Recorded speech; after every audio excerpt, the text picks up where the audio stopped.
La Federación Teosófica Interamericana hoy se siente feliz a recibir al hermano Carlos Pérez con una charla que lleva por título El miedo a la libertad. Vamos a darle la oportunidad en este momento a nuestro querido hermano José Álvarez para que nos dirija nuestra invocación. Gracias. Adelante, José, Mi saludo entonces. para todos los presentes. Siéntense con la columna vertebral derecha, los pies sobre el piso, las manos pueden estar sobre los muslos hacia arriba o en las rodillas hacia abajo. Hagamos dos respiraciones lentas y profundas. Y los que quieran, repitan después de mí mentalmente cada frase que yo diga. Oh vida oculta que vibras en cada átomo. Oh luz oculta que brillas en cada criatura. Oh amor oculto, que todo lo abarcas en la unidad, que cada ser que se sienta uno contigo, sepa que por lo tanto es también uno con todos los demás. Paz, paz, paz para todos los seres. Gracias, José. Vamos a presentar a nuestro querido hermano Carlos Pérez Menéndez. Estudió física e ingeniería electrónica en la ciudad de Rosario, Argentina. Desarrolló su carrera profesional en la ingeniería informática, habiendo ocupado un puesto directivo a nivel internacional. Finalmente fue consultor independiente en sistemas de información y actualmente está retirado. Se hizo miembro de la Sociedad Teosófica en el 1973 en Rosario, Argentina. Trabajó en los grupos de jóvenes y ocupó distintos cargos en la sede local, llegando a ser vicepresidente de la sección argentina de la Sociedad Teosófica. Después del año 1991, reside, reside en España. Actualmente es el presidente de la rama Expedia de Madrid. Ha dado conferencias, seminarios y cursos en Argentina, Bolivia, España, Portugal y también por Zoom. Es actualmente autor del curso La Teosofía en el siglo XXI, cuyo libro ha sido editado en España y en Adiar. Está actualmente en inglés y ha sido utilizado por varias ramas en el mundo. Se interesa por los descubrimientos de la ciencia moderna en distintos campos y, como ellos, muchas veces coincide en enriquecer la visión holística de la teosofía. Su formación e interés por la ciencia y su compromiso con el trabajo teosófico le llevan a investigar e innovar en la presentación de las ideas de la teosofía y su aplicación práctica para construir un mundo mejor. Hoy le damos las gracias a nuestro querido hermano Carlos Pérez por traer un tema tan necesario a veces para ese mundo personal, ese mundo que día a día vivimos todo. Adelante, hermano Carlos, los micrófonos son suyos en este momento. Gracias.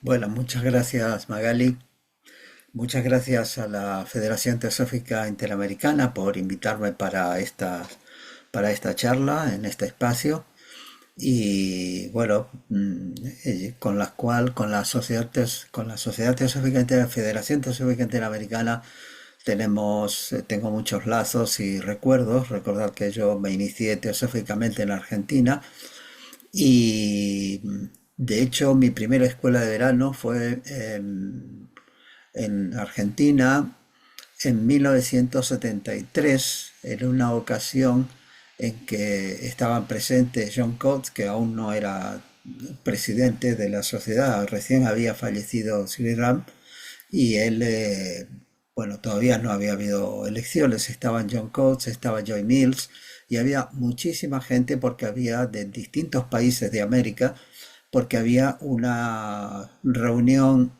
especial bueno, una reunión de la Federación, una de las primeras de la Federación Teosófica Interamericana cuando era presidente Luis Spairani. Entonces fue realmente fantástica, fue una escuela de verano donde había 300 personas en Embalse de Río Tercero y la recuerdo con muchísimo cariño porque eso fue el inicio de mi andadura, se puede decir, casi en la teosofía. Después de esa escuela de verano me hice miembro inmediatamente. Así que hace ya casi 52 años. Así que bueno, muchísimas gracias y quiero daros las gracias a todos los presentes también y voy a tratar de compartir pantalla.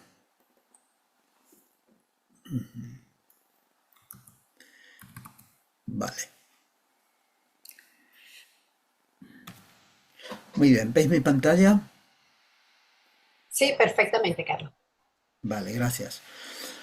Bueno, pues el título de hoy es Miedo a la libertad. Y antes de comenzar, Magali estaba relatando una anécdota, no una anécdota, sino un dicho o un cuento común en República Dominicana de un burro al que estaba siempre atado a un árbol y luego lo desatan, pero el burro se quedaba ahí en el mismo lugar sin moverse, como si estuviera atado todavía. Y es el caso un poco de la figura que tenemos que ilustra la charla esta, donde aquí vemos una mujer que está dentro de su casa, desde la puerta de su casa mirando el exterior, pero no se atreve a salir, no se atreve a salir. Y entonces lo que hoy vamos a ver es qué significa realmente ser libre, si puede haber miedo a la libertad. Puede ser, porque parece una paradoja, ¿no? Puede haber miedo a la libertad, se puede ser libre, se puede renunciar a ser libre. ¿Y cómo podemos ser libres en nuestra vida diaria? Vamos a tratar de responder un poco a estas preguntas. Después de la exposición daremos lugar a preguntas y respuestas o contribuciones y creo que es un tema que puede ser de interés y de inspiración para todos. En primer lugar, ¿qué significa libertad? La libertad proviene de una palabra en latín, y esto lo tenéis en la Wikipedia, que es libertas o también libertatis, que en sentido amplio es la capacidad de la conciencia para pensar y obrar según la propia voluntad de la persona. Bueno, esta definición parece muy clara, pero fijaos que tiene truco, porque ¿qué significa según la propia voluntad de la persona? Eso lo vamos a ir desgranando poco a poco. Por otra parte, el diccionario de la Real Academia Española nos da varias acepciones en las cuales se usa el término libertad, y la primera, la más general, es facultad natural que tiene el hombre de obrar de una manera o de otra y de no obrar, es decir, digamos, la no acción es también una decisión, por lo que es responsable de sus actos, de lo que hace o lo que deja de hacer. Otra acepción es estado o condición de quien no es esclavo, dice una persona que nació libre o esclava, eso era muy común anteriormente. Otro estado de quien no está preso, si está libre o está preso. Y el cuarto, falta de sujeción y subordinación. Dice, yo estoy libre, no tengo quien me gobierne, quien me dirija. Bueno, vamos, esto es el significado del término libertad, pero vamos a tratar de ver qué encierra realmente el concepto de libertad. ¿Qué asociamos con libertad? Varias cosas, por ejemplo, libertad de elección, libertad, yo quiero poder elegir. Si vamos a un supermercado, nos gusta que haya variedad del producto que buscamos, que haya muchas marcas de café, muchas marcas de té, muchas marcas de bebidas, etcétera, etcétera, de tal manera que podamos elegir. Eso asociamos con libertad, y no que no se nos imponga una en particular o dos en particular. También libertad de expresión, pero la libertad de expresión es, bueno, la capacidad de decir lo que uno siente, lo que uno le parece razonable o lo que quiere decir, pero como había dicho un pensador y economista en español, José Luis San Pedro, ya fallecido hace unos años, decía, la libertad de expresión, si no hay libertad de pensamiento, no vale para nada. Decía, porque ¿qué va a decir usted lo que le dijeron que tiene que decir? Y es totalmente cierto. Es decir, no hay libertad de expresión, es una libertad, pero la fundamental es la libertad de pensar, ¿verdad? Libertad de culto también es otra de las libertades que se suelen asociar normalmente con el concepto de libertad, o también la de circulación, eh, libertad de trabajo, etcétera, etcétera. Ahora bien, muchas veces la gente dice, bueno, es que a mí me gustaría ser libre como un ave, como la gaviota esta de la ilustración. Pero resulta que el ave eh, realmente no está jugando, volando en el aire y haciendo sus evoluciones aéreas de una manera lúdica totalmente. Posiblemente en parte sí, pero ella está buscando alimento para ella, para sí misma, para su cría, está buscando un lugar para el nido, está buscando, o quizás con la manada con la bandada para emigrar, es decir, tiene también sus reglas, sus obligaciones, y como instintivas, pero las tiene. Libertad, tenemos que considerar que libertad también implica tomar decisiones y por lo tanto ser responsable por las consecuencias de esas decisiones. Si yo solamente tengo que hacer lo que me dicen, como en el caso de ser un soldado en el ejército, pues simplemente hago lo que me indican, lo que me mandan, y no soy responsable por la decisión porque la tomó algún superior. Pero en el caso de la vida humana, en el caso de la vida en general, sí somos responsables. Inclusive hasta podríamos decir, el soldado es responsable también porque él también toma decisiones, cómo decide ejecutar la orden que se le dio. Es decir, hay un grado de responsabilidad. La cuestión es que libertad y responsabilidad son estrechamente asociadas. Y aquí voy a dejar de lado las discusiones que se plantean muchas veces, que libertad, no hay que caer en el libertinaje, porque donde termina la libertad de uno, termina donde comienza la libertad de los demás. Bueno, eso se supone ya por entendido. Lo que inspiró esta conferencia es un libro de Erich Fromm, musicólogo alemán, que escribió y que vivió entre 1900 y 1980, y escribió un libro que se llama El miedo a la libertad en 1941. Un título muy sugestivo, porque diríamos, ¿cómo puede ser que haya miedo a la libertad? Parece que todos queremos ser libres. O sea, todos le preguntan, nadie te va a decir, yo no quiero ser libre. Él hizo una interpretación social y psicológica de los movimientos fascistas que se desarrollaban por esa época en todo el mundo, arrastrando grandes masas de seguidores. Es decir, él decía, veía cómo la gente iba detrás de un líder, iba que prometía cosas o que decía, que planteaba reivindicaciones, y le llamó la atención de qué manera tan ligera la gente se afiliaba a ellos. Fromm observó que y aquí él hizo una observación crítica, junto al deseo de libertad está el miedo a la libertad. ¿Por qué el miedo? Porque hay miedo a la soledad moral que ella implica. ¿Qué quiere decir esta soledad moral?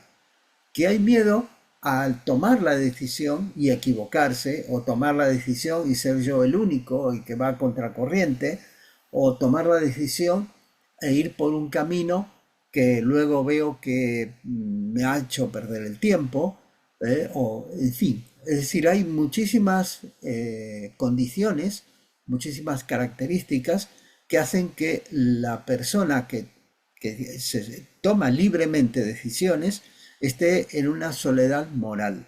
No quiere decir que sea el único que decide hacer eso, sino que él, nadie más que él, es el que finalmente decide hacer eso u otra cosa. El ser humano, decía Erich Fromm, busca preferentemente la seguridad de la atadura,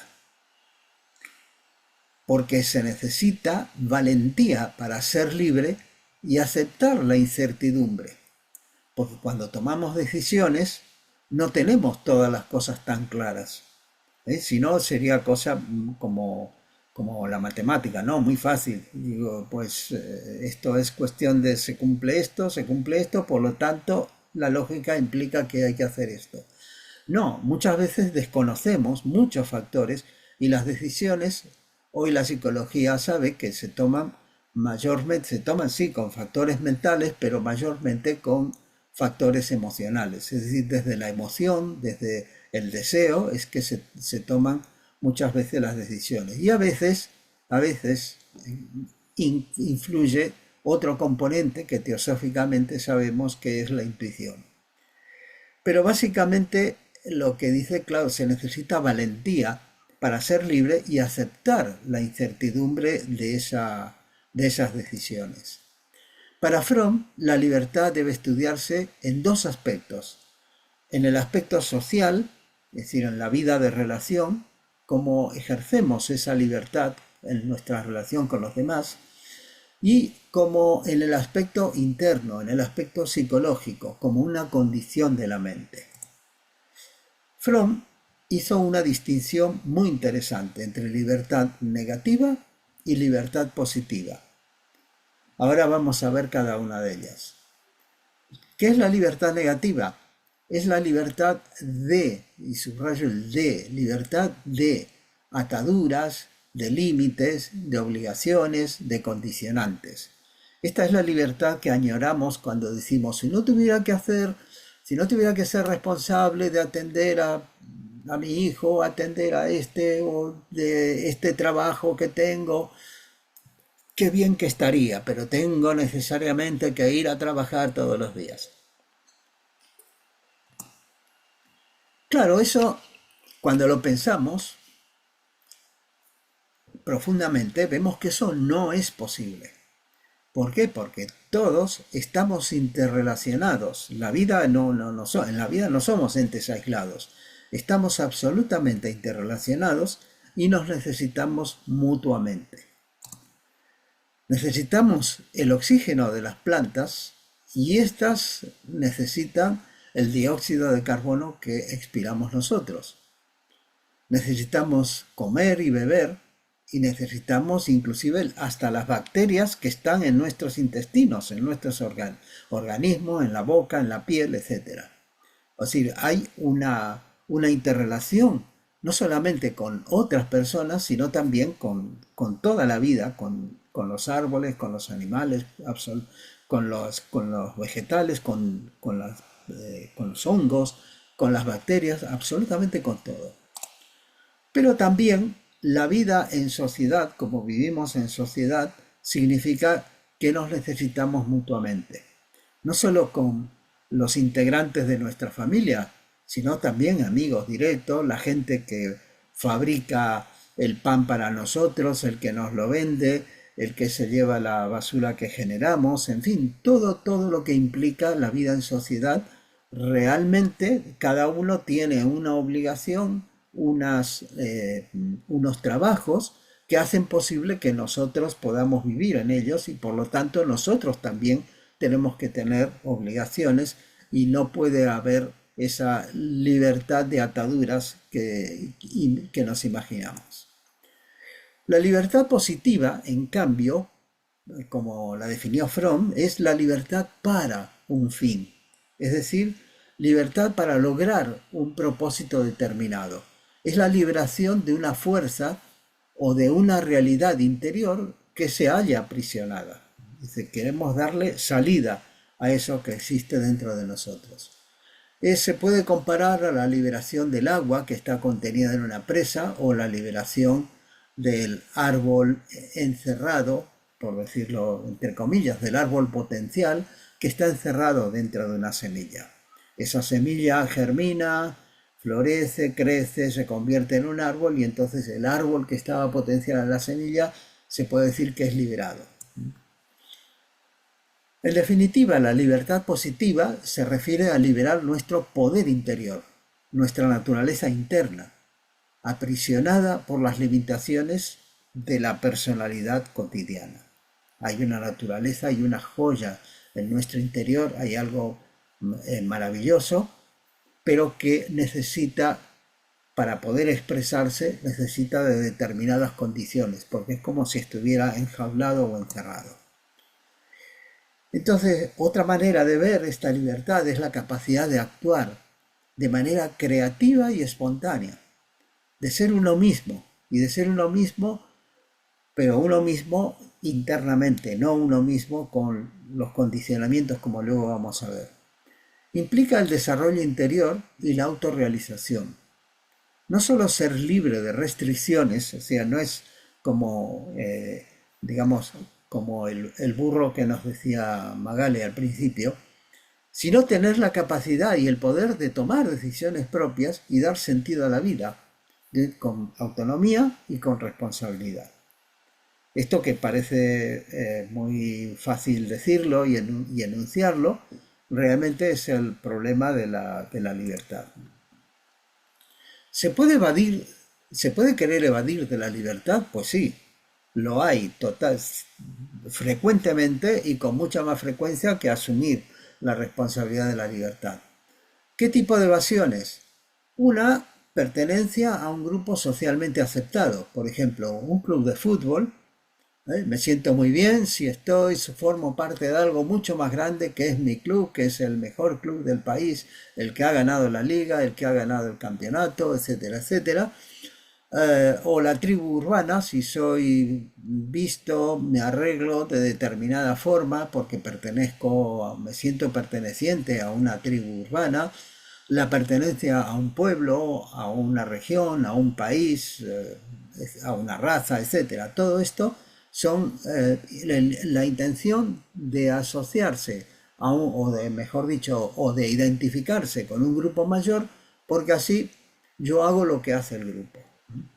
Ejemplos, las religiones en general son esto. La gente se asocia, bueno, hemos crecido en alguna religión, nos lo han enseñado, etcétera, pero luego libremente podemos optar, pero generalmente la gente se queda porque dice, yo estoy donde está todo el mundo. Las ideologías, estos son el mal de nuestro tiempo, las ideologías. Hay ideologías de todo tipo, políticas, de género, en fin, de cualquier clase, y realmente condicionan muchísimo, y con muchos casos basados en engaños, la mente de las personas que siguen esa ideología. Las sectas, las creencias dogmáticas, etc. Otra forma de evadirse, también relacionada con la anterior, es el autoritarismo. Y esta es la que veía con preocupación Erich Fromm en 1941, hace 84 años. Fijaos. El individuo prefiere que le digan qué pensar y qué hacer antes que pensar por sí mismo. Y esto es totalmente frecuente.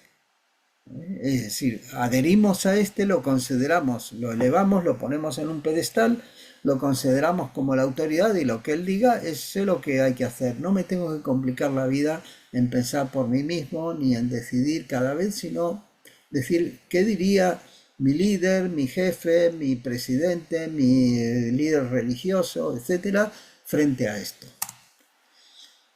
En las relaciones personales también hay evasión cuando éstas son de dominación y sometimiento. Es decir, que una relación entre dos donde uno es el dominador y el otro es el sometido. Porque ambos, no solamente el sometido, que se somete voluntariamente, ¿verdad? No solamente el sometido es el que carece de libertad, sino que el dominador también. ¿Por qué? Porque también está buscando la complacencia o la aceptación de aquel que está siendo sometido. Esto nos trae a colación que también la dependencia de las opiniones y de la aprobación ajena es una evasión de la libertad y al final es un vínculo que hacemos, un grillete, digamos, que nos ata precisamente a lo que opinen los demás. ¿Cómo definía Erich Fromm a la sociedad humana diciendo que no busca la libertad? Pues él hacía esta reflexión. Decía, ¿qué tipo de hombre pues requiere nuestra sociedad para poder funcionar bien sin roces? Necesita hombres con los que se pueda cooperar fácilmente en grupos grandes, que quieran consumir cada vez más y que tengan gustos normalizados, fáciles de prever e influir. Necesita hombres que se crean libres e independientes. Fijaos esto, necesita hombres que se crean libres e independientes, no sometidos a ninguna autoridad, ni principio, ni moral, pero que estén dispuestos a recibir órdenes, que hagan lo que se espera de ellos y que encajen sin estridencias en la maquinaria social. Hombres gobernables, sin el empleo de la fuerza, obedientes sin jefes y empujados sin más metas que la de seguir en marcha, funcionar, continuar. Como estas dos imágenes que tenemos aquí, una de la calle Preciados en Madrid, llena de comercios y llena de gente dispuesta a comprar, y la otra de trabajadores en una fábrica o que de alguna manera van también dispuestos. Y obviamente no hay nada de malo en comprar, ni hay nada de malo en trabajar, por supuesto, pero sí en la actitud que Ortega y Gasset llamó el hombre masa, la actitud de aquel que se somete voluntariamente a una voluntad externa. ¿Cómo nos condiciona? En el mundo actual recibimos constantemente intentos de influir en nuestro pensamiento, en nuestras motivaciones y en nuestra conducta. O sea, no solamente en cómo pensamos, sino que a través de cómo pensamos, en qué motivaciones tenemos y cómo nos comportamos. Esto a través del consumo, de la política, en fin, de muchísimas cosas. Los medios masivos, la prensa, la radio, la televisión, suelen estar al servicio de algún interés.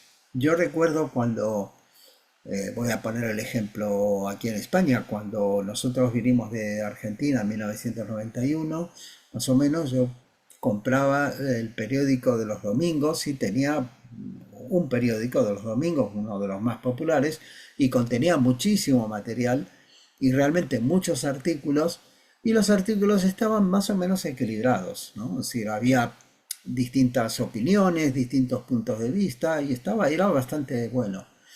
Actualmente eso es imposible.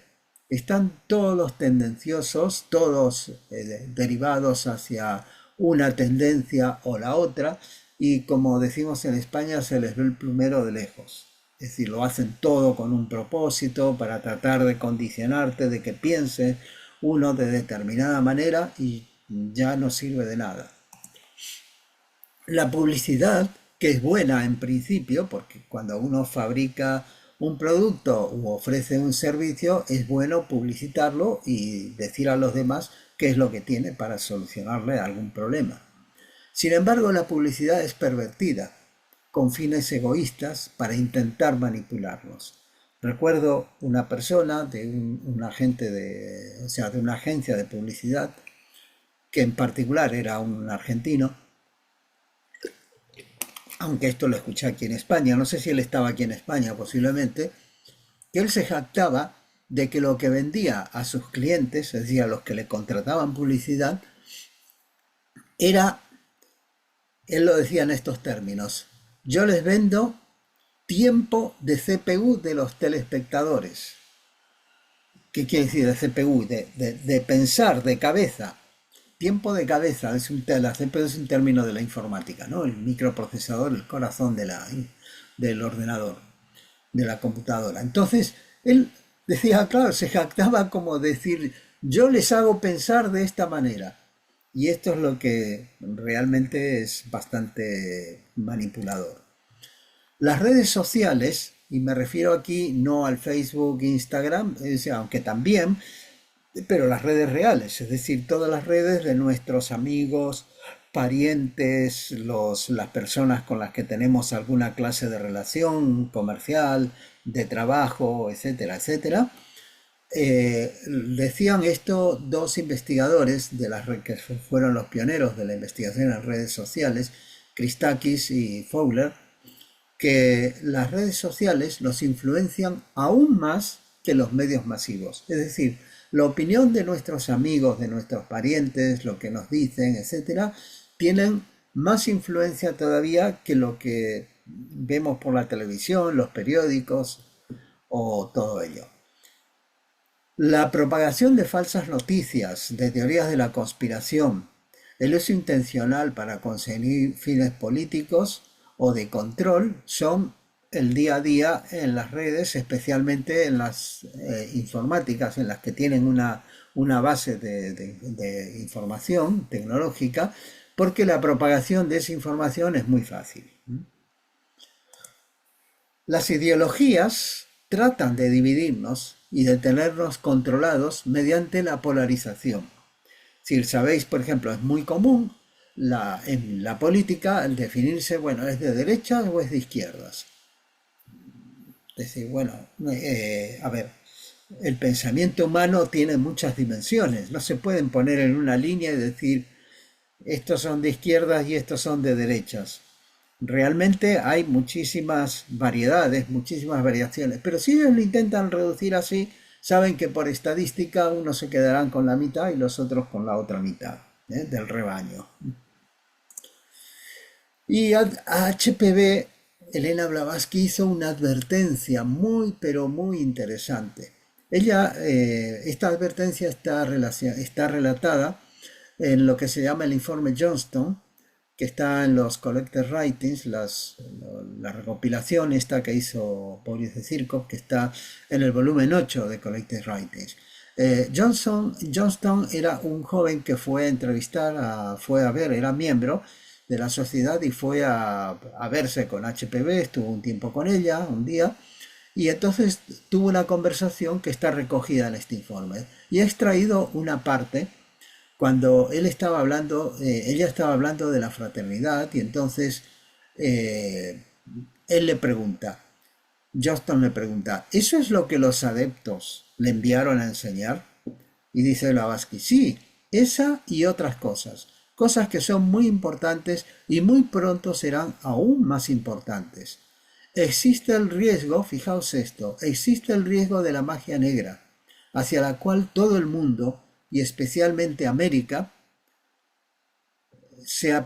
estaba refiriéndose a Estados Unidos de América, ¿no? Se apresura tan rápido como puede. Solamente un conocimiento amplio de la verdadera naturaleza psíquica y espiritual puede salvar a la humanidad de graves peligros. Y Johnston, sorprendido, le dice, historias de brujas en este llamado siglo XIX, en esta era iluminada. Sí, señor, le dice Blavatsky, historias de brujas en esta era iluminada. y recuerde mis palabras. Tendrán cuentos de brujas como jamás soñó la Edad Media. Naciones enteras caerán insensiblemente en la magia negra con buenas intenciones, sin duda, pero allanando el camino al infierno. El hipnotismo y la sugestión, y fijaos esto, el hipnotismo, bueno, estaba ahí, estaban los experimentos de Charcot y los que fueron pioneros en el hipnotismo. Actualmente no tiene trascendencia o relevancia, pero sí lo otro, la sugestión, porque saben cómo pensamos, saben cómo funciona nuestra mente, saben qué motivaciones tenemos, son capaces de, analizando los datos que nosotros damos al navegar por internet, al comprar, al hacer búsquedas por internet o determinadas cosas, todo prácticamente deja una huella y saben, en base a eso tienen un perfil y nos conocen mejor que nosotros mismos. Y entonces con eso intentan manejarnos hacia donde es su conveniencia. Y dice, la sugestión son poderes grandes y peligrosos, por la misma razón de que la víctima nunca sabe cuando está siendo sometida a ellos. Se le roba la voluntad. Estas cosas pueden comenzar con buenos motivos, por propósitos correctos, pero soy una vieja mujer y he visto mucho de la vida humana en muchos países y desearía con todo mi corazón poder creer que estos poderes serán únicamente utilizados para el bien. Si usted pudiera prever lo que yo preveo, usted comenzaría de todo corazón y alma a difundir la enseñanza de la fraternidad universal. Es la única garantía, decía Elena Blavatsky. Es para pensar. Los condicionamientos, hay condicionamientos propios. ¿Qué son los condicionamientos? Son mecanismos de acción, de pensamiento, sentimiento o acción que se desencadenan cuando se cumplen determinadas condiciones. Por eso lo del condicionamiento. Son como un botón, ¿no? El mando a distancia. Yo aprieto este botón, cambio el canal. Aprieto este otro botón, subo el volumen. Y entonces ocurren, por eso la representación de una cabeza llena de engranajes, porque van, como se dice en España, a piñón fijo, ¿no? Es decir, nos pasa esto. Si alguien me da un empujón cuando estoy en el tren o en el metro, digo, pues ya reacciono mirándolo mal o diciéndole, oiga, tenga cuidado, fíjese por dónde va, etcétera, etcétera. Bueno, hay condicionamientos que son propios y puesto que no nacemos como un libro en blanco, todos tenemos una historia, una acumulación de tendencias o atributos llamados skandhas en el budismo y en la teosofía y que han sido desarrollados en encarnaciones anteriores y en la presente. Son tendencias. También hay condicionamientos que son adquiridos en la presente encarnación. Genética, la herencia genética juega un papel, no tan grande como se creía, pero pequeño, pero juega. La familia, la educación recibida en la familia, la educación formal recibida en la escuela, la población, nuestro alrededor, nuestro entorno, nos condiciona con tradiciones, con maneras de ser, de actuar, costumbres, etc. Y también la profesión que hacemos. Los condicionamientos internos se manifiestan en lo psicológico.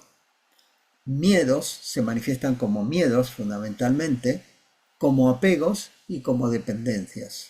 Es decir, hay miedos, apegos, dependencias. Es decir, estos son condicionamientos muy fuertes y muchas veces difíciles de descubrir.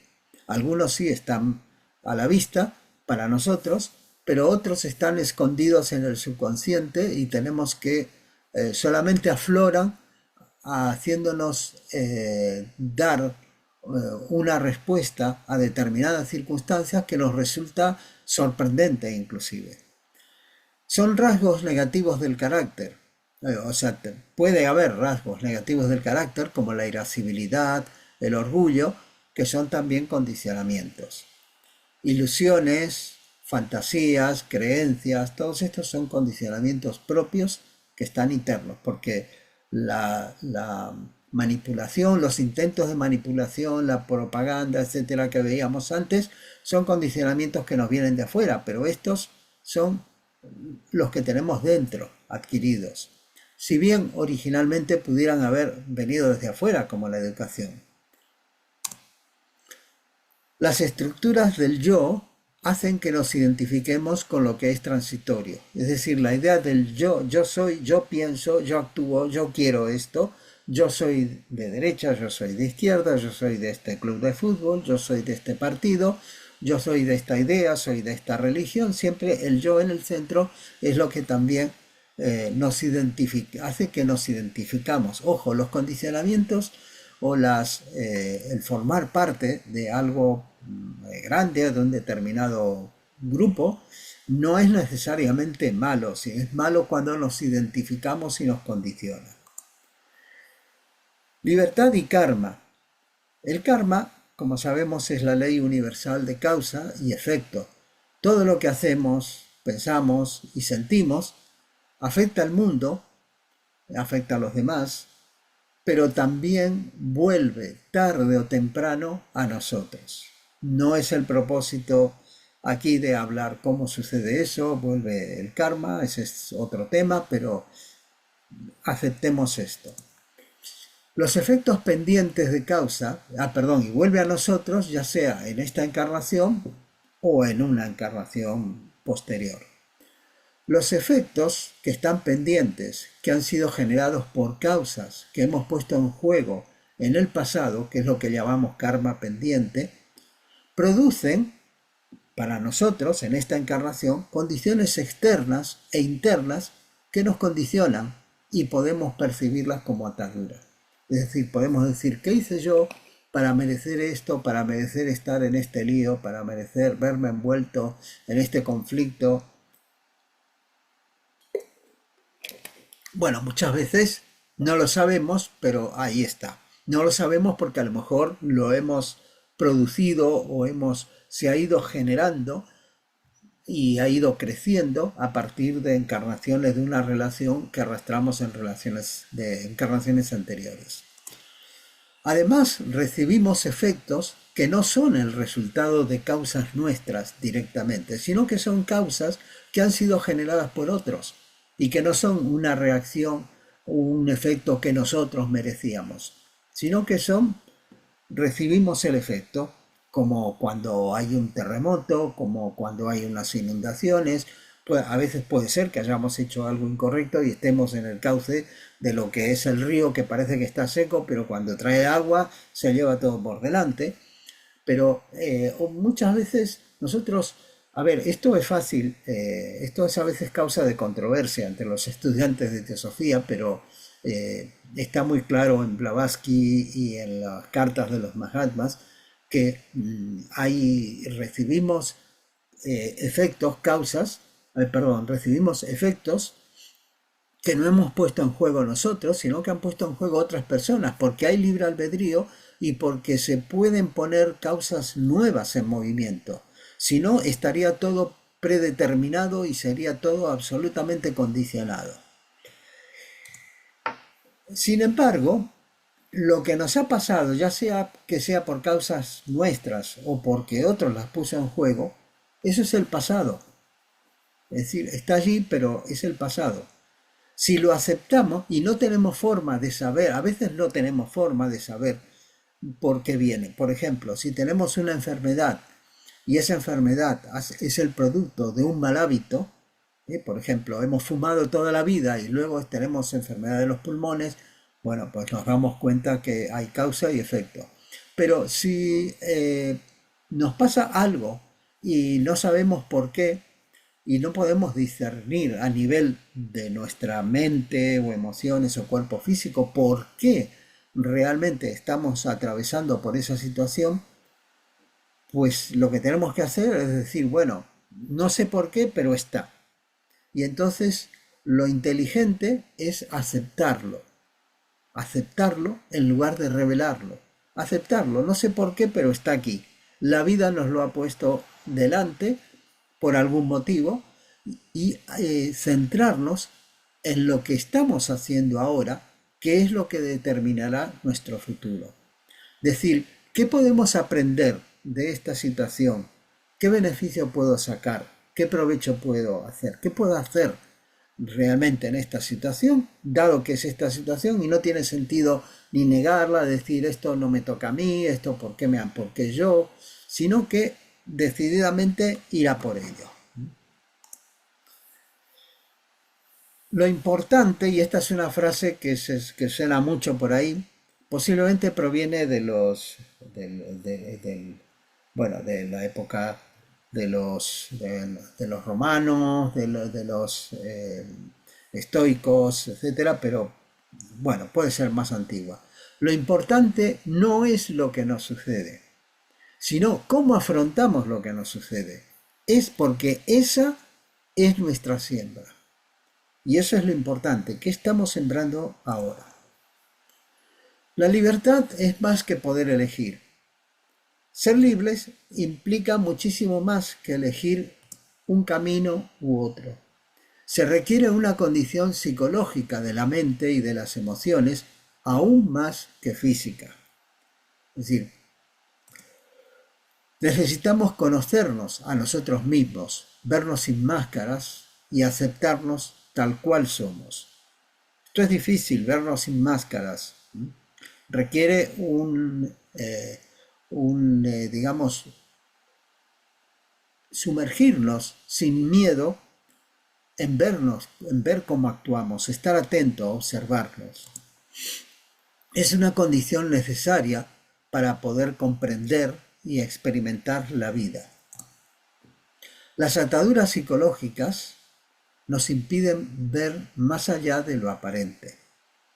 Cuando estas ataduras que mencionamos antes, del miedo, la superstición, los condicionamientos por la educación, por lo recibido, las dependencias, los apegos, etcétera, nos impiden ver más allá de lo que está delante nuestro en ese momento. Y aquí Krishnamurti, como no en su libro La libertad primera y última, nos dice, la libertad no es una reacción, no es una elección. Es la pretensión del hombre creer que por tener elección es libre. La libertad es pura observación, sin dirección, sin miedo al castigo, sin recompensas. La libertad existe sin motivo. Fijaos, si alguien obra bien, por ejemplo, si alguien obra bien, se comporta como un buen ciudadano, respeta las señales de tráfico cuando conduce, cumple sus deberes con la administración, etcétera, porque tiene miedo al castigo, pues entonces eso no es libertad, ¿verdad? No es una libre elección. La libertad existe sin motivo, dice él. La libertad no está al final de la evolución del hombre, sino que reside en el primer paso de su existencia. Fijaos esto qué interesante. No es algo que al final, cuando seamos perfectos, cuando evolucionemos, tendremos esa libertad. Sí es cierto, pero necesitamos para dar esos pasos y evolucionar, necesitamos la libertad desde el comienzo. No será una libertad absoluta, total, completa, pero evidentemente necesitamos trabajar en esa dirección. Al observar, uno comienza a descubrir la falta de libertad. La libertad se encuentra en una conciencia no escogida en nuestra existencia y actividad diaria. El pensamiento es tiempo. ¿Y esto por qué? Porque uno de los condicionantes que tenemos para ser libres es estar atados al pasado o tener expectativas en el futuro. Como os decía antes, cuando hablamos del karma, que realmente el pasado que puede haber sido muy bueno, etcétera, pero no es lo que está aquí. La libertad es una condición de la mente, es un estado de la mente y no depende de las circunstancias externas.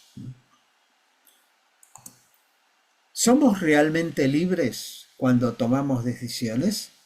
Esto que decía la definición de la Wikipedia, dice con la libre voluntad tiene truco. Digo, ¿qué es la libre voluntad? Ejemplos, la historia nos presenta ejemplos de personas que superaron graves limitaciones en sus vidas creciéndose con ello.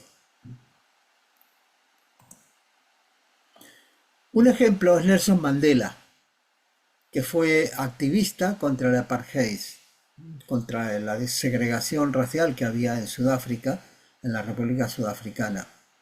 Él, bueno, fue activista, pero fue también terrorista, es decir, cometió actos violentos, participó en actos violentos y por eso lo encarcelaron y estuvo 27 años en la cárcel.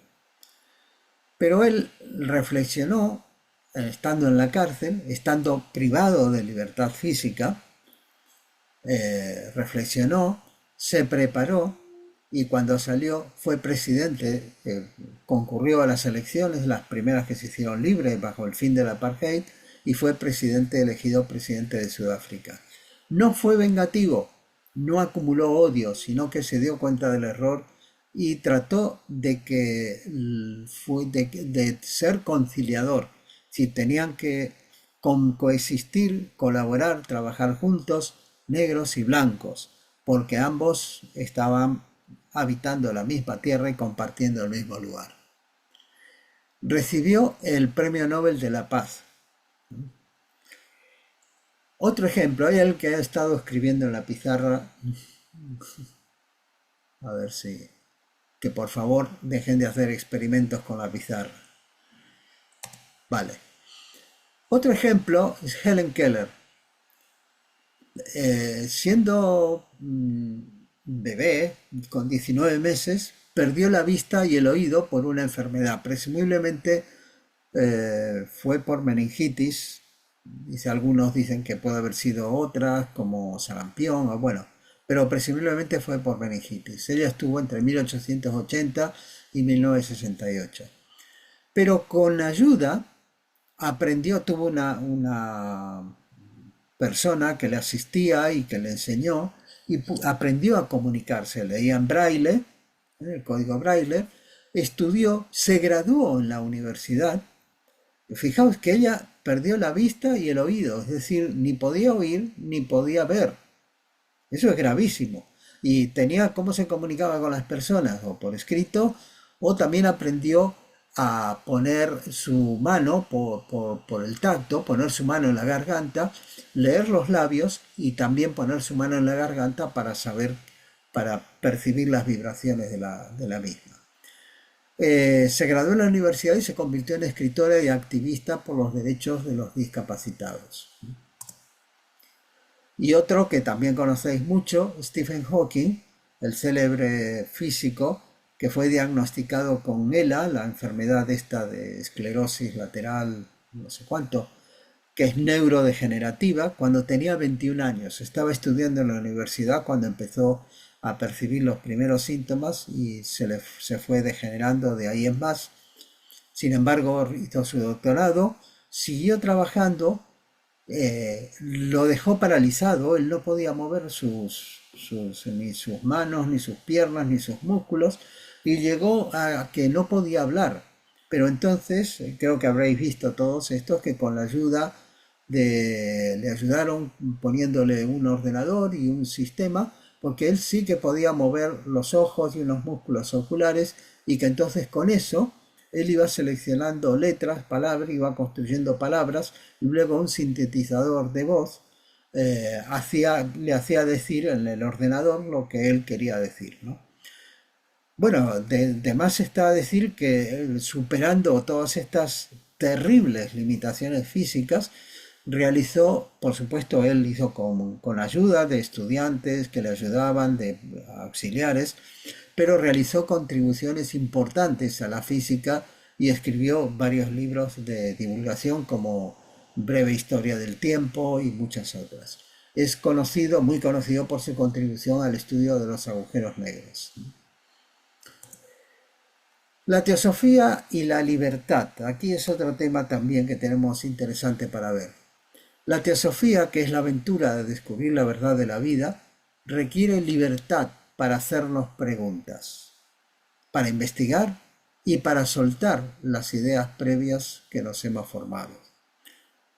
No se trata la teosofía de estudiar libros para repetir y citar su contenido. Sí, hay que estudiar, pero no es cuestión de estudiarlos de memoria para repetir lo que dice este, lo que dice el otro y citar, sino que hay que establecer relaciones, no solamente entre ellos, sino con el conocimiento actual del mundo y de la propia experiencia.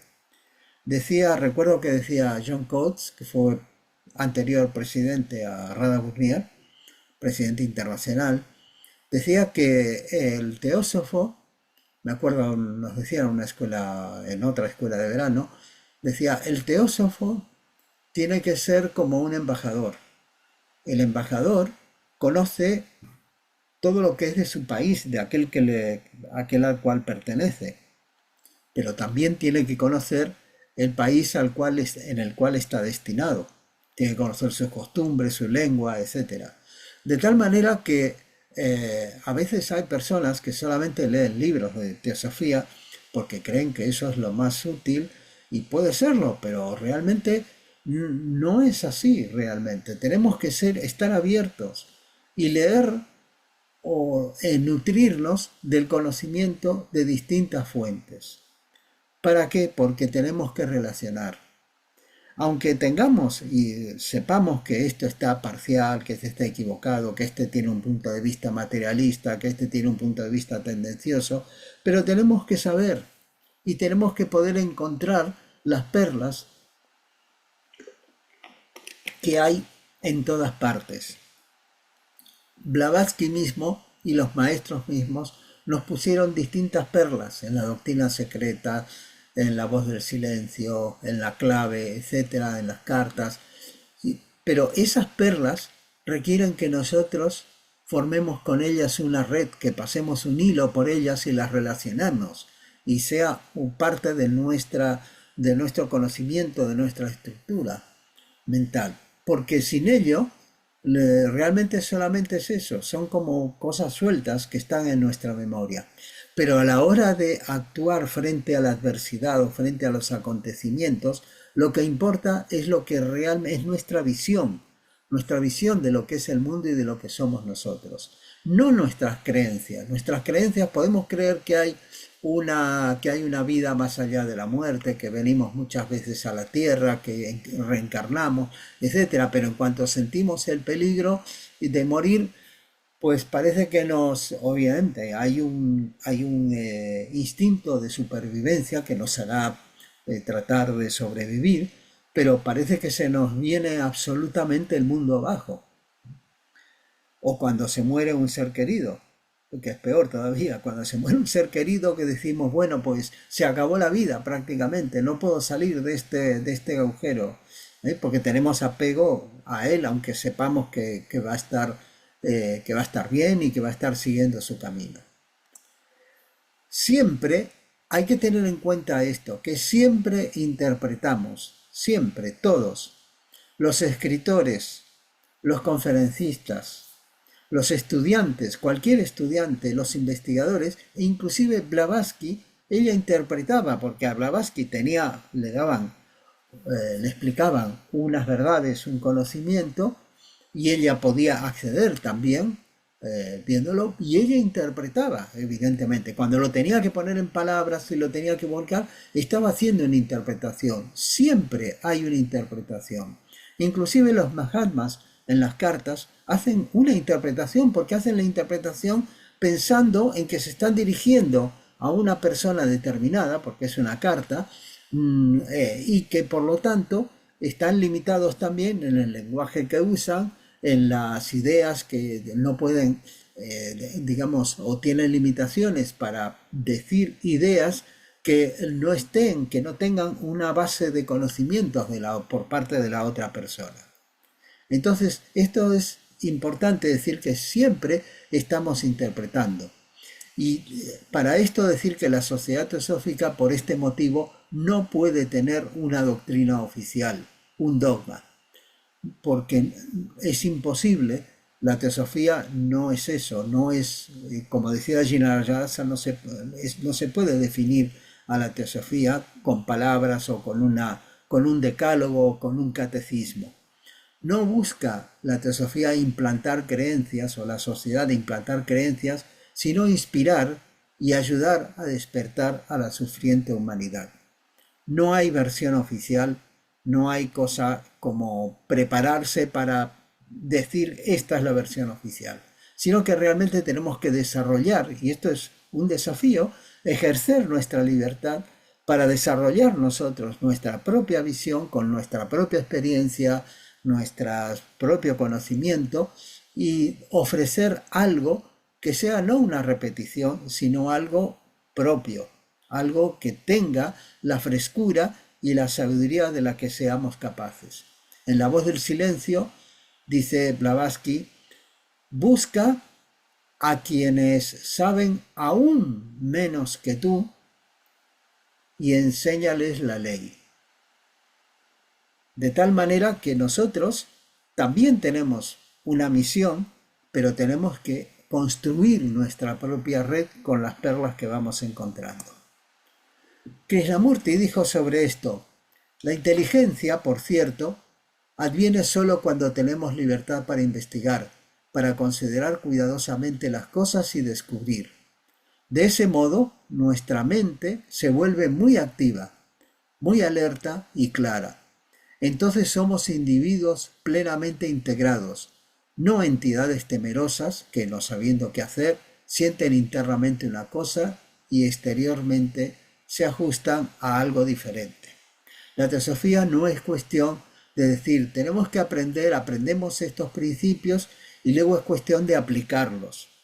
No, los tenemos que descubrir, porque esto no es como si aprendemos, no sé, geografía o aprendemos geología o aprendemos cualquier disciplina en la cual dijimos, bueno, aprendemos una receta y luego la practicamos, la repetimos. No, es descubrimiento permanente, de instante en instante. Todos los esfuerzos que se han hecho en los países para tratar de dirigir la investigación de la ciencia en determinada dirección han fracasado. ¿Por qué? Porque la ciencia, la investigación científica necesita libertad. El desarrollo tecnológico es otra cosa, pero la investigación científica en la biología, en la física, en las matemáticas, etcétera, exige libertad completa, no se puede dirigir. Entonces la pregunta es, ¿cómo podemos ser realmente libres? Primero, veamos, ¿qué nos mantiene atados? Repasemos. Ataduras al pasado. Aunque las experiencias hayan sido felices o dolorosas, ya pasaron. Si fueron dolorosas, nos pueden dejar traumas, nos pueden dejar miedos, y si fueron felices, nos dejan a lo mejor el sentimiento de decir qué lástima que esto ya pasó, ya no se repite. Pero eso fue el pasado. Lo conocido, creencias, tradiciones, ideologías, costumbres, no es mala tenerlos, porque todos tenemos costumbres. Si no tuviéramos costumbres, tendríamos que planificar el día desde que nos levantamos cada vez, ¿qué hacemos? Y decir, bueno, ahora a ver, vamos a pensar, ahora voy a ducharme, voy a prepararme el desayuno, voy a hacer esto.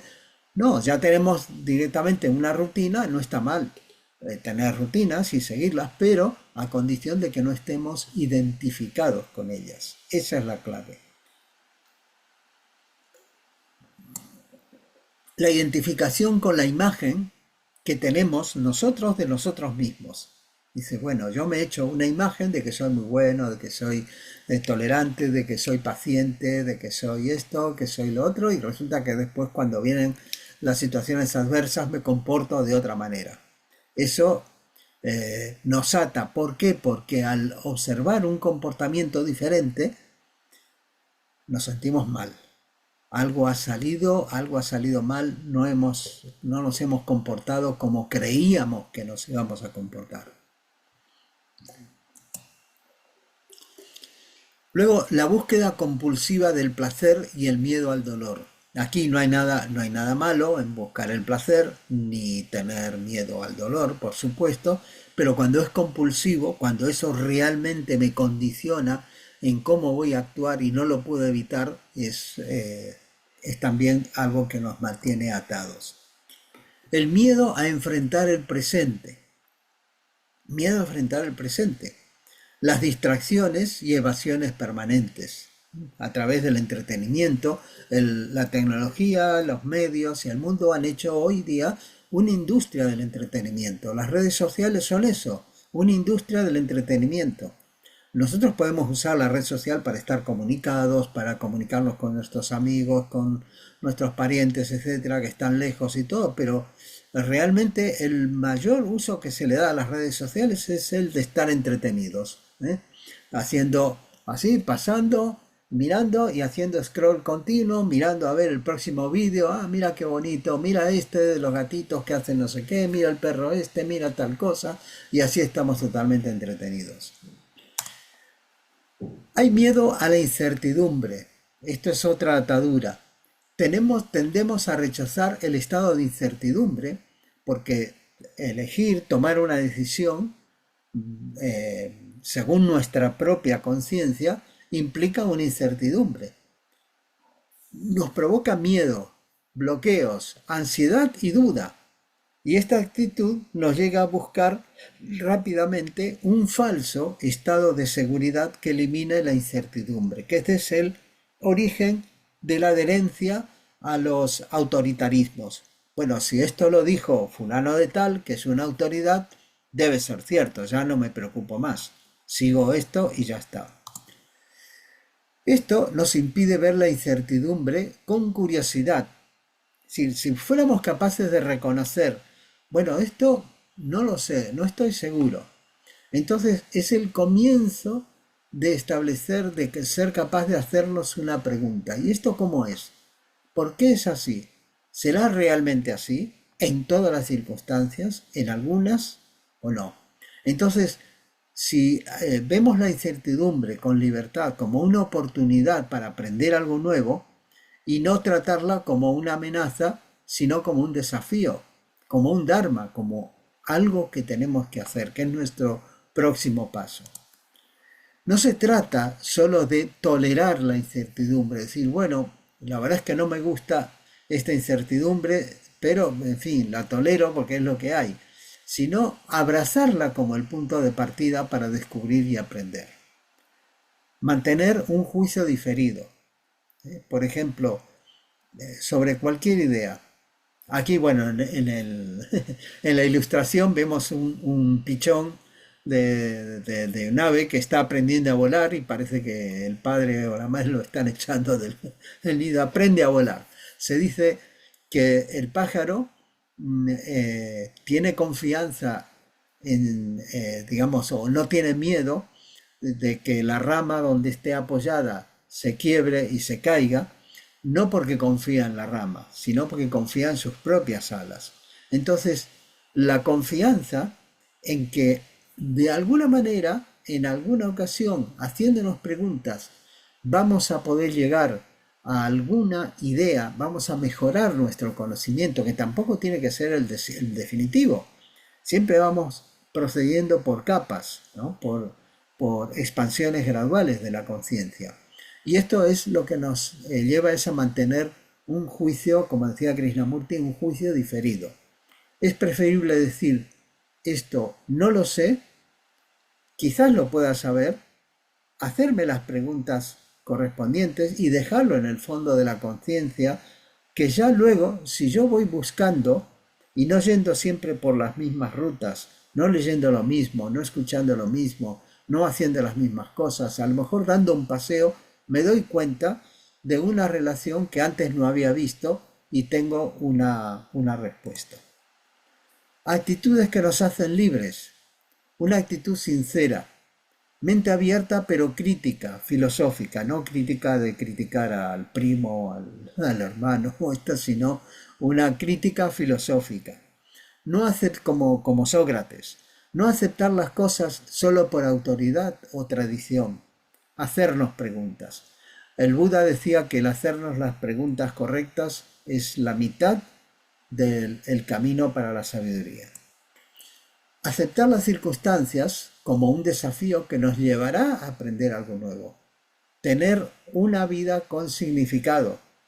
Si nos dejamos vivir simplemente y no tenemos una vida donde sepamos que tenemos un objeto, que estamos aquí, aunque no lo podamos definir con palabras, eso es muy difícil. No se puede decir yo estoy aquí para hacer esto, esto y esto, sino que tenemos esa sensación de que hay algo que nos empuja en determinada dirección y que estamos dispuestos a ver qué encontramos de la vida en esa dirección. Ser progresivamente conscientes de la unidad de la vida, porque el todo está en cada fragmento del universo y también en nosotros, por supuesto. Esto nos va, eliminando ciertas ataduras como la competitividad, como el miedo a que otros pasen por sobre nosotros. En fin, ser conscientes de que realmente estamos aquí trabajando, cooperando, viviendo, tratando de entender la vida y que todos somos seres humanos o animales o plantas que estamos en evolución. La autoindagación, observarnos sin intentar cambiar ni justificar. No quiere decir que no tengamos que mejorar, sino que simplemente al observar qué es lo que somos, no intentemos inmediatamente decir, bueno, pero es que soy así porque pasa esto. Bueno, pero es que también mira lo que me dijo, cómo no voy a reaccionar de esta manera. Sino decir, observar. Observar es el primer paso y darnos cuenta. Ni rechazar, ni aceptarlo como fatídico. Aceptarlo. Esto es lo que somos ahora. ¿Por qué?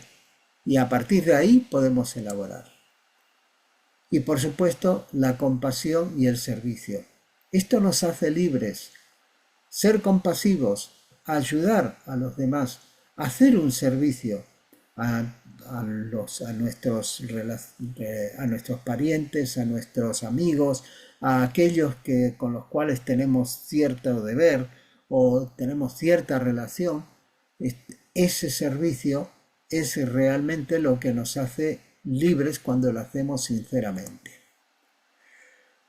Y dice Ravi Ravindra, que es un conferencista, pensador canadiense de la Sociedad Teosófica, dice, una vida tediosa es causada por la falta de pasión e intensidad y queremos escapar de ella. Una vida que tenga significado es una vida de libertad, una vida sin premios ni castigos, en la que actuemos con justicia, no por el beneficio que nos reporte, sino por el júbilo de hacerlo. Salir de la zona de confort. Muchas veces nos encerramos en nuestra zona de confort, estamos contentos con lo que hacemos diariamente, con nuestra rutina, pues hay que salir de esa zona de confort. ¿Por qué? Porque en la zona de confort está lo rutinario, lo conocido. En la zona del aprendizaje está la innovación, pero es controlable. Hacemos pequeños descubrimientos, pequeñas variaciones, pequeñas innovaciones. Eso está bien, pero bueno. Pero luego hay una zona de pánico donde realmente tenemos incertidumbre, una incertidumbre grande. Y luego hay una zona mágica donde ocurre realmente el crecimiento, los sueños, donde realizamos lo que realmente queremos o lo que pensamos que es el objetivo o el propósito de nuestra encarnación. Salir de la zona de confort, salir de casa, conectar con familia y amigos, aprender permanentemente cosas nuevas. Eso es importante. Eso es algo muy práctico y que a veces descuidamos. En definitiva, vivir. Y de la zona de confort, fijaos, si no salimos nosotros por nuestra buena voluntad, ¿quién creéis que nos va a echar de ella? La vida misma, porque no hay nada permanente. Como uno de los pilares del budismo en la enseñanza de la impermanencia, esa nos va a hacer salir a la fuerza. Y para terminar, quería compartir este pensamiento de Sri Ram en su libro La libertad que necesitamos, un artículo de La libertad que necesitamos, que dice, este estado de libertad interna es la meta, el destino de todos los seres humanos. Es la recuperación de nuestra propia naturaleza y solamente podemos lograrla mediante un cambio que llega si prestamos atención a nuestros propios pensamientos, sentimientos y acciones sin que los mismos constituyan motivo de preocupación para nosotros. Atención sin preocupación. A medida que realicemos esto, comprobaremos que nos volvemos cada vez más objetivos hacia lo que ocurre. Este estado de objetividad es el estado de la verdad. La conciencia pura no se ve arrastrada al pasado, ni sueña en un futuro que es simplemente un reflejo de aquel pasado, porque solemos ver el futuro con las expectativas de lo que ha sucedido en el pasado.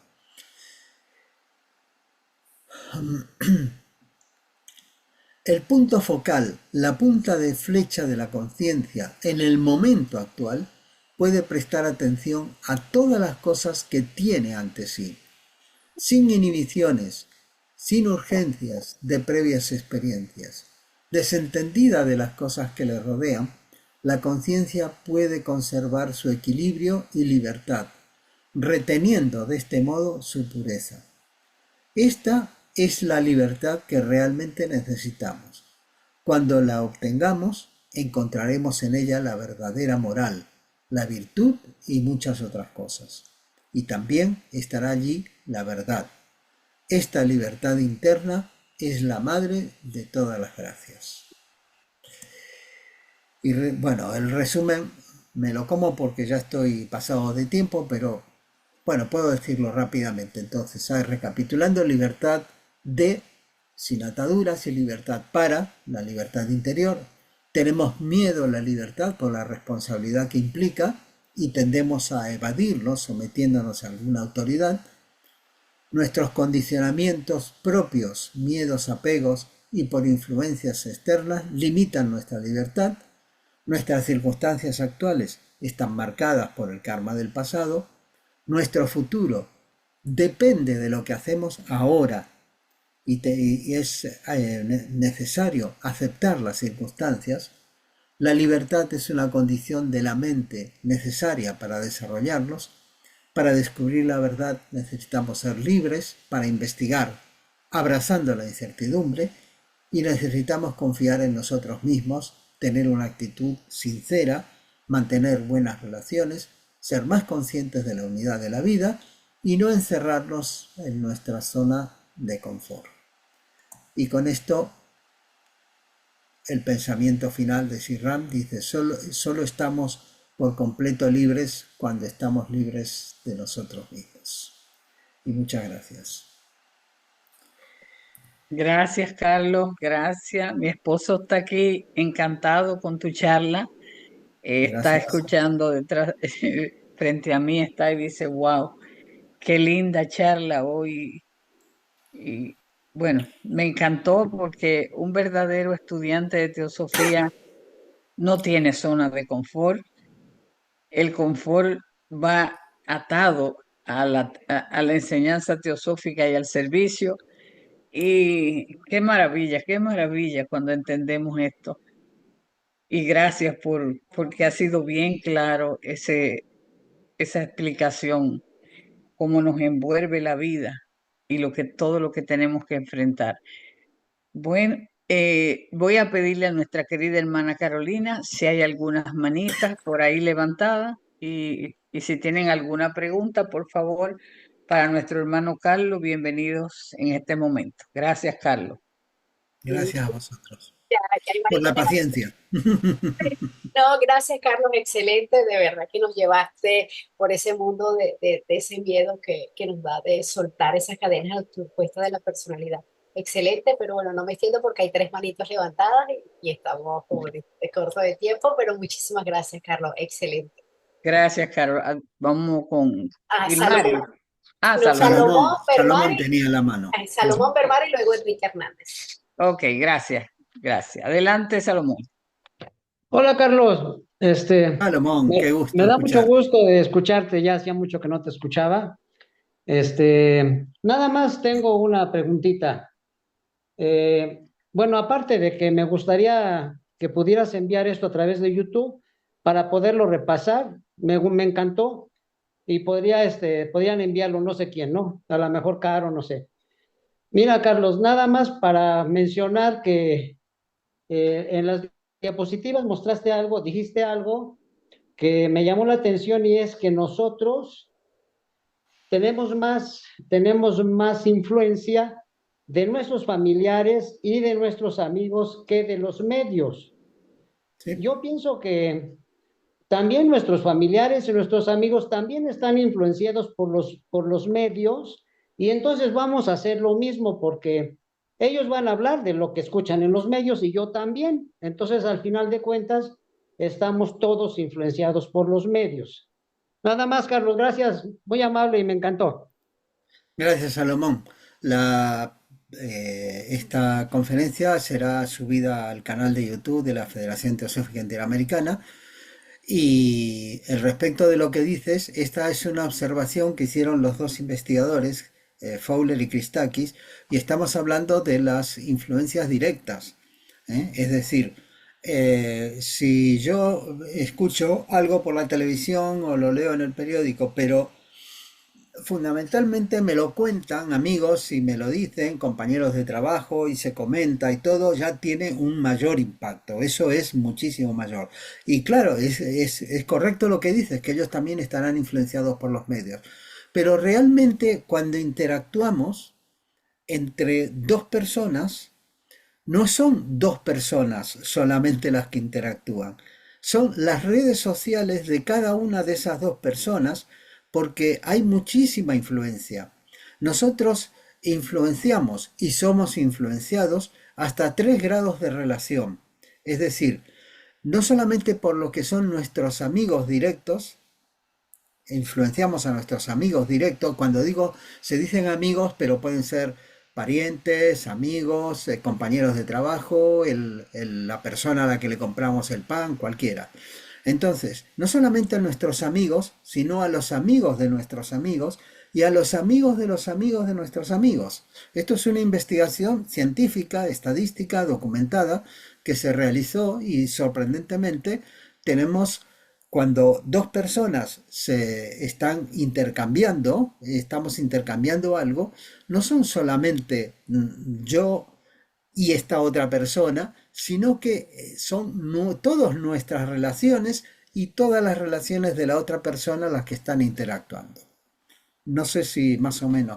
Por No, sí, supuesto muy que ambas correcto. están influenciadas, ¿eh? Muy correcto, Carlos. Gracias.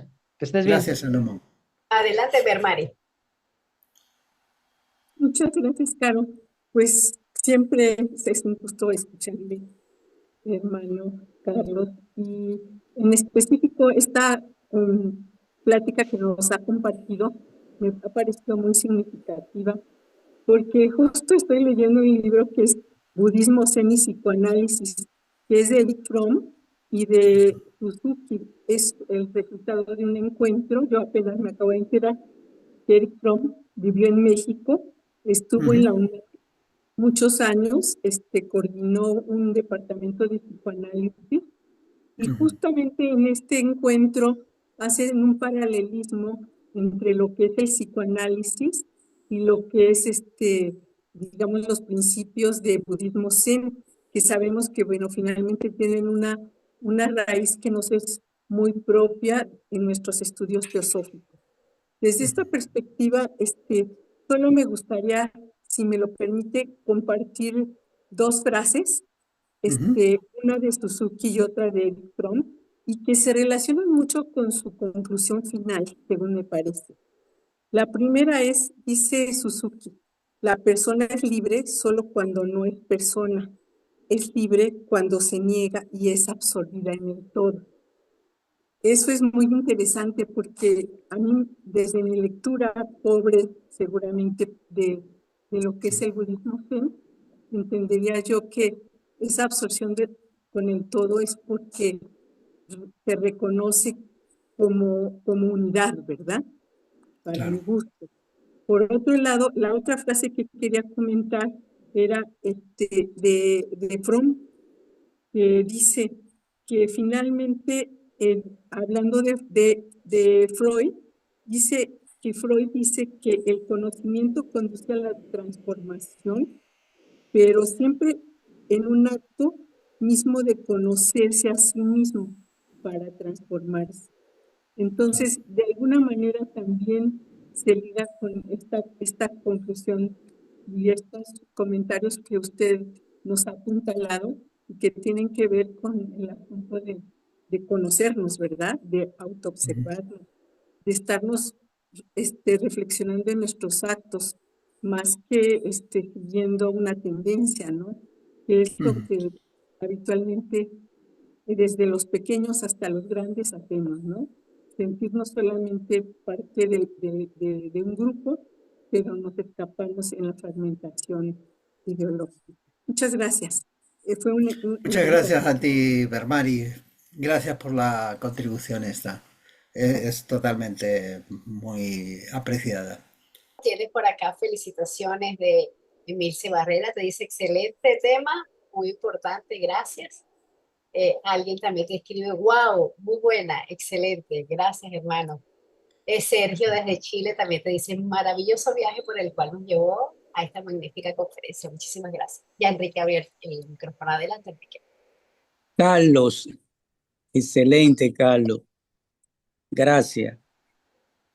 Carlos, qué bien, qué interesante. Esta cadena, como vi una gráfica que pusiste, esta Ujú. cadena, pero eh, voy a comentar dos gráficas. Esa de la cadena, como podemos ver que hablaste del karma, de los acondicionamientos, del ego, de la voluntad.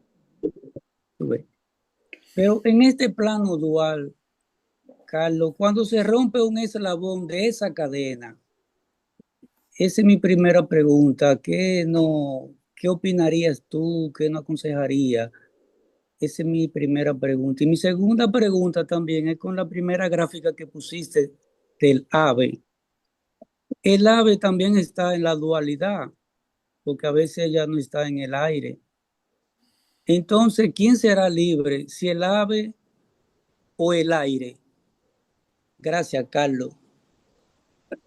Vale, a ver, la primera pregunta, gracias Enrique, la primera pregunta no la entiendo muy bien porque hablas de la cadena y no entiendo muy bien cuál es la pregunta cuando se rompe el eslabón. ¿Qué quieres decir?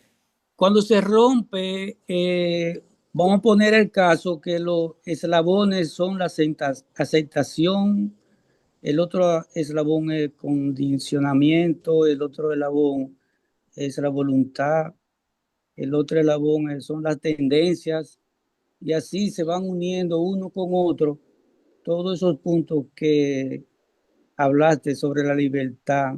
Otro Ujú. eslabón es el ego. Entonces, cuando se nos rompe uno, que no podemos llevar todo eso para entrar en un estado de libertad. ¿Qué Claro. debemos hacer? Mm. Es que fíjate que también mencioné que la libertad no solamente consiste en romper las ataduras, sino en el crecimiento y el desarrollo interior, porque esa es la única manera por la cual se van a romper las ataduras. Las ataduras, que son esos eslabones, hay que verlos, hay que ser conscientes de ellos, pero no basta con quedarse ahí, hay que inspirarse. Es decir, hay un doble trabajo. Hay un trabajo de trabajar con nuestra personalidad, con nuestra psique, con nuestros condicionamientos, etcétera, etcétera. Y hay un trabajo de crecimiento interior, de buscar inspiración, de traer la inspiración de lo que somos internamente, porque eso es lo que nos va a motivar para romper todo eso. No sé si eso contesta más o menos tu pregunta. Pero que el plano es dual.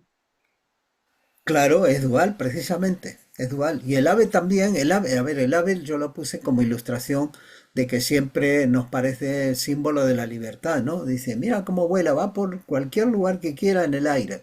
Bueno, nosotros vemos, porque el aire es invisible para nosotros, pero un águila, por ejemplo, que vuela en círculos, no está volando en círculos porque se le ocurra, está volando en círculos alrededor de una corriente térmica que lo mantiene suspendido sin necesidad en el aire, sin necesidad, es decir, una corriente térmica ascendente, sin necesidad de tener que batir las alas para mantenerse en el aire.